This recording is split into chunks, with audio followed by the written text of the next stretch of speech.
তোমরা সবাই কেমন আছো? আশা করি ভালো আছো, আমিও খুব ভালো আছি। তো আজকে স্বাধীনতা দিবস তোমরা সবাই জানো। তো এই দেখো আমরা তিনজনে মিলে এখন বেরিয়ে পড়েছি। এখন স্টেশনে বসে রয়েছি, এক্ষুনি ট্রেন আসবে। কোথায় যাবো না যাবো তোমাদের সাথে শেয়ার করবো। তো তোমরা ভিডিওটি দেখতে থাকো। এখনকার মতো টাটা, পরে তোমাদের সাথে দেখা হচ্ছে। কিছুক্ষণ অপেক্ষা করার পরে ওই যে ট্রেন ঢুকছে দেখতেই পাচ্ছ। এবার আস্তে আস্তে করে আমরা তিনজনে মিলে ট্রেনে উঠে যাব। এই যে দেখো ট্রেনে উঠে পড়েছি। তো কোথায় যাচ্ছি না যাচ্ছি সমস্তটাই শেয়ার করবো। তো তোমরা ভিডিওটা দেখতে থাকো। এই যে আমরা নেমে গেছি, ট্রেনটাও ছেড়ে দিল। ওর বাবা আসছে। তো আমরা এসেছি ব্যারাকপুরে। ব্যারাকপুরে দাদা বৌদি বিরিয়ানি খেতে এসেছি। এই দেখো ব্যারাকপুর লেখা আছে। চলো সেখানে যাচ্ছি, আবার দেখা হচ্ছে। তারপরে স্বাধীনতা দিবসের জন্য দেখো এখানে কত বড় একটা পতাকা লাগিয়েছি, কি ভালো লাগছে দেখতে। এটা আলাদা একটা অনুভূতি। তো তোমাদের সাথে একটু শেয়ার করে দিলাম। তো এখানে দেখো বাবা না তোমাদের দাদাভাই মানে এগিয়ে যাচ্ছে। তো তারপরে অবশেষে যেই জায়গায় আসার কথা সেখানে এসে পড়েছি। এই যেখানে দাদা বৌদির বিরিয়ানি দেখতেই পাচ্ছ, এটা হচ্ছে গিয়ে পার্সেল দেয়। তো এইটা হচ্ছে সেইখানটা, আর এইটা হচ্ছে আসল রেস্টুরেন্ট। এই দেখো দাদা বৌদি লেখা রয়েছে। একটু এগিয়ে গিয়ে দেখি এত ভিড়, কি আর বলবো। তখন প্রায় 3টে বাজে, তাও দেখো এত ভিড়। আর সবার শেষে আমাদের পেছনে আর কেউ নেই। এই দেখো পুরো ফাঁকা। তো কি আর করব, তো তাও দাঁড়িয়েছি খুব এক্সাইটেড। কারণ হচ্ছে ব্যারাকপুরের দাদা বৌদি বিরিয়ানি রেস্টুরেন্টেতে আমি এই প্রথমে আসলাম।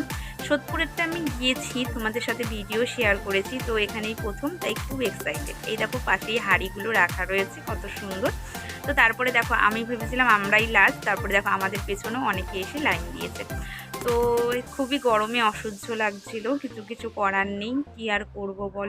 এখানে বাবানেরও খুব কষ্ট হচ্ছিল, তাই বাবানের কটা জামার বোতাম খুলে রেখে দেখো ও গরমে খুব কষ্ট পাচ্ছিল। কিন্তু কিছু করার নেই। চলো তোমাদের সাথে আবার পরে দেখা হচ্ছে। মনে হয় এবারে বসবো, কিন্তু এখানেও এসে দেখি এখানেও লাইন। এই দেখো কত লাইন। তো এই যে ওর বাবানো এখানে হাঁপিয়ে গেছে। এখান থেকে ভিউটা আরো বেশি ভালো আসছে। এর আগে তোমাকে পতাকাটা দেখিয়েছিলাম, তো এখন দেখো আরো কিউট লাগছে। আর এই দেখো রেস্টুরেন্টটা পুরো তোমাদেরকে একটু ঘুরিয়ে দেখিয়ে দিচ্ছি।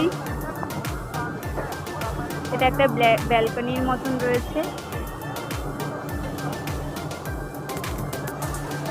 যে বাবান, তো চলো বাবান চল।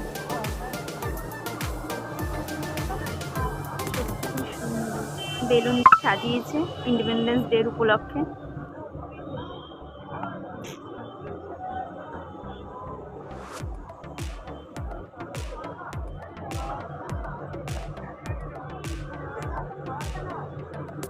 আমি আবার চলে আসলাম, অবশেষে সিট পেয়ে গেছি। এই দেখো তোমাদের দাদাভাই বসে আছে, যে বাবান বসেছে। তো চারিপাশটা তোমাদেরকে পরে শেয়ার করবো। চলো এখন হচ্ছে কিন্তু দাদাভাই কার্ড দেখছে, কি বলবে না বলবে। তো চলো তারপরে বিরিয়ানি আসুক। বিরিয়ানি তো স্পেশাল, কারণ দাদাভাই এখানে এসেছি, বিরিয়ানি খাবো না তো হতে পারে না। চলো তারপরে কি অর্ডার করি, তারপরে আবার শেয়ার করবো। তো এখন টাটা, পরে আবার দেখা হচ্ছে। দেখো কলা পাতা দিয়ে আমাদের প্লেট দিয়ে গেছে, তো খুবই সুন্দর লাগছে। এটা না সোদপুরে দেয়নি, এর জন্য বেশি ভালো লাগছে। তো যাই হোক চলো তোমাদের সাথে শেয়ার করে দিই আমাদের আজকে কী কী অর্ডার করেছি। তো এই দেখো মটন বিরিয়ানি অর্ডার করেছি, 2টো কোল্ড ড্রিঙ্কস অর্ডার করেছি, আর ফিশ ফ্রাই অর্ডার করেছি। আর সবার শেষে করেছি হচ্ছে কি আইসক্রিম। সেটা তোমাদের সাথে শেয়ার করতে পারলাম না, কারণ হচ্ছে গিয়ে খাওয়া দাওয়ার শেষে ওটা অর্ডার করেছি, তাই তোমাদের সাথে শেয়ার করতে পারিনি।